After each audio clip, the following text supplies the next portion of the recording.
जितने भी छात्र यूपी डीएलएड में एडमिशन लेने जा रहे हैं उनके लिए आज की वीडियो बहुत ही ज़्यादा इंपॉर्टेंट होने वाली है, क्योंकि आज की इस वीडियो में आपको देखने के लिए मिलने वाला है फर्स्ट सेमेस्टर का सब्जेक्ट। जी हाँ दोस्तों, कौन सा सब्जेक्ट कितने नंबरों का होता है ये भी आज की इस वीडियो में आपको देखने के लिए मिलने वाला है। तो मेरे साथ वीडियो में एंड तक बने रहेगा। अगर आप चैनल पर नए हैं तो डीएलएड बीटीसी से संबंधित पल पल की अपडेट के लिए चैनल को सब्सक्राइब करके बेल आइकन को प्रेस कर लीजिए और इस वीडियो को अपने अदर फ्रेंड्स के साथ भी शेयर कीजिए। तो चलिए दोस्तों, आज की इस वीडियो को स्टार्ट करते हैं। इसके साथ ही अगर अभी तक आपने हमारे व्हाट्सएप ग्रुप को ज्वाइन नहीं किया तो इस वीडियो के कमेंट बॉक्स में व्हाट्सएप ग्रुप की लिंक दी गई, फटाफट जाइए और वहां पर ज्वाइन कीजिए, जहां पर आपको डीएलएड बीटीसी से संबंधित जो लेटेस्ट न्यूज है वो लगातार मिलती रहेंगी।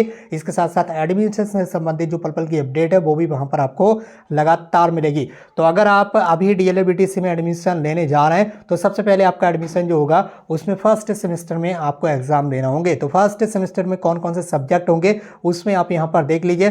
फर्स्ट सेमेस्टर में आपके टोटल 8 सब्जेक्ट रहते हैं। कितने? 8 सब्जेक्ट रहते हैं। तो इसमें जो पहला सब्जेक्ट रहता है वो तो आपका चाइल्ड डेवलपमेंट एंड पेडागोजी, ठीक है, बाल विकास। ठीक है, पहले सब्जेक्ट कौन सा रहता है इसमें? बाल विकास का। ठीक है, ये जो परीक्षा है वो आपकी परीक्षा नियामक प्राधिकारी कार्यालय उत्तर प्रदेश प्रयागराज की तरफ से आयोजित की जाती है और ये जो एग्जाम है वो दूसरे कॉलेज में होते हैं, यानी कि एग्जाम सेंटर्स पर होते हैं। ठीक है, जिस कॉलेज में आप पढ़ाई कर रहे हैं उस कॉलेज में आपके एग्जाम नहीं होंगे, रिटन एग्जाम उस कॉलेज में बिल्कुल नहीं होते हैं जिस कॉलेज में आप एडमिशन ले रहे हैं। ठीक है, आपके जो एग्जाम है वो दूसरे कॉलेज में सेंटर जाता है और वो जो कॉलेज होता है वो 12th वाला होता है। ठीक है, इंटरमीडिएट जो कॉलेज होता है उसमें सेंटर जाता है और उस कॉलेज में आपके एग्जाम होते हैं। ठीक है, तो इसमें आपका क्या रहता है? टोटल 8 सब्जेक्ट रहते हैं। पहला सब्जेक्ट रहता है आपका बाल विकास का, जो कि 50 अंकों का होता है, यानी कि 50 नंबरों का होता है। और यहाँ पर इस सब्जेक्ट के जो क्वेश्चन पेपर होता है उसे आपको 2 घंटे में सॉल्व करना रहता है। कितने घंटे में? 2 घंटे में।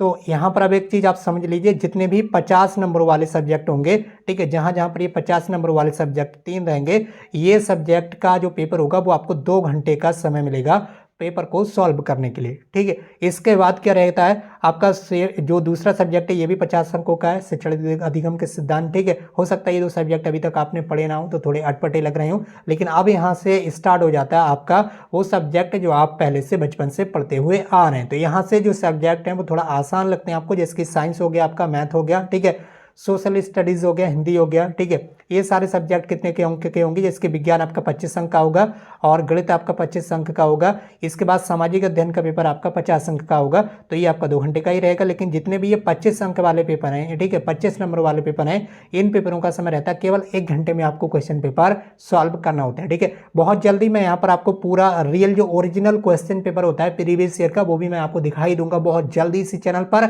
और तो इसलिए आप इस चैनल को सब्सक्राइब कर लीजिए और व्हाट्सएप ग्रुप पर भी आपको अपडेट लगातार मिल जाएगी। तो व्हाट्सएप ग्रुप को भी आप ज्वाइन जरूर कर लीजिए। इस वीडियो के कमेंट बॉक्स में व्हाट्सएप ग्रुप की लिंक आपके लिए दे दी गई है।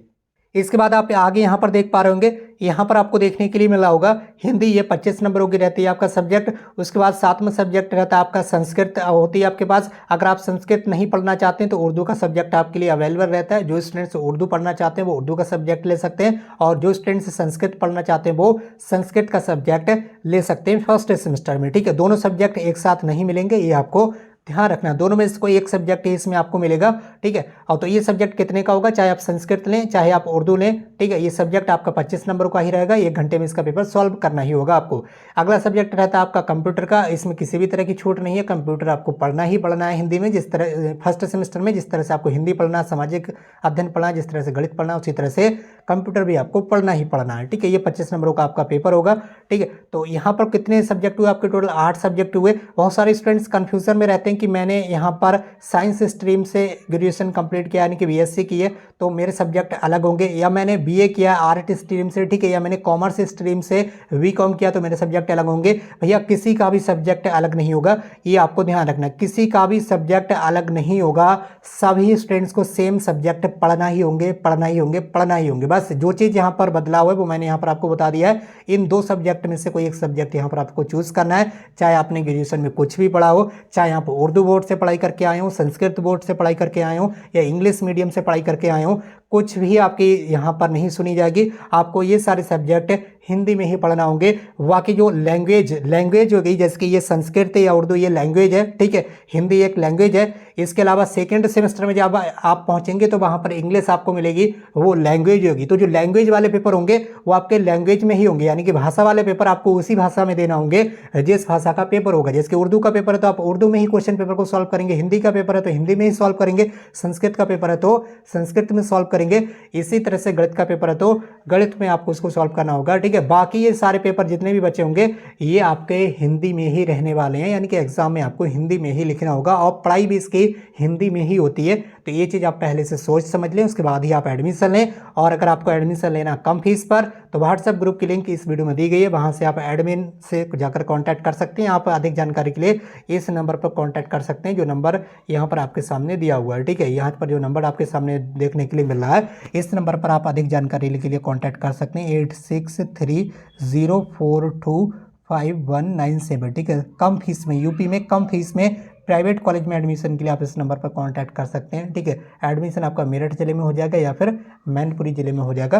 तो अधिक जानकारी के लिए आप इस नंबर पर कांटेक्ट कर लीजिए। बाकी कर दीजिए इस वीडियो को ज़्यादा से ज़्यादा शेयर। अगर आपका और कोई सवाल है तो नीचे कीजिए कमेंट बॉक्स में टाइप, और व्हाट्सएप ग्रुप पर हो जाइए ऐड। आज की इस वीडियो में बस इतना ही, मिलते हुए एक नई वीडियो में एक नई इन्फॉर्मेशन के साथ। Thank you so much for watching this video.